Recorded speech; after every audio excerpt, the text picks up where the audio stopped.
guys, magandang gabi guys. Nagluluto na naman tayo ng para sa sunod natin guys. Luluto po kami ng karning karnero guys.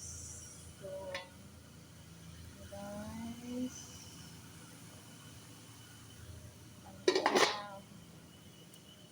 ang ulam ng kasambahay. Ay, sa lahat pala. Tapos, mag-prepare tayo ng bigas. Yan. Ibabad natin po ito sa tubig na mainit para madali siyang lulutuin guys. Kasi pag marunod na to guys, 10 minutes lang to tapos na. Kaya ibabad natin ang tubig para mabilis siyang maluto. Kasi yung bigas dito, hindi katulad sa bigas ng Pinas. Yun, yun lang yun guys. So,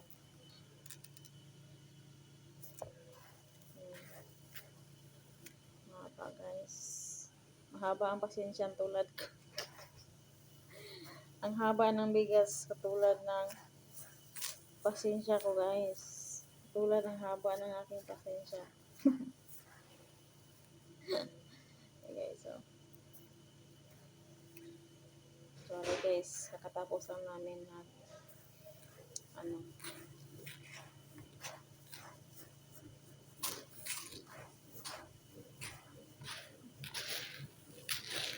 naghiwa ng mga karne tapos nilagay sa freezer.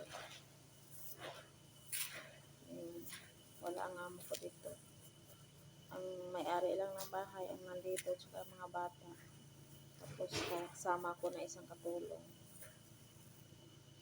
Sobrang ko na, haggard na yung mukha ko guys. Wala nang pahinga. Pero last day of Ramadan na bukas guys. Kaya salamat sa Diyos at akala ko hindi ko makayanan ang lahat ng mga paghihirap at sakripisyo ko sa Ramadan na ito. Kasi pang-sampu ko na po ito Ramadan guys. Pang-sampu na po ito. Hindi pa ako nakapag-uwi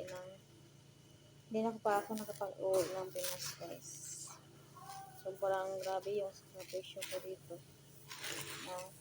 10 Ramadan ko na to. Grabe yung fighter spirit. Grabe.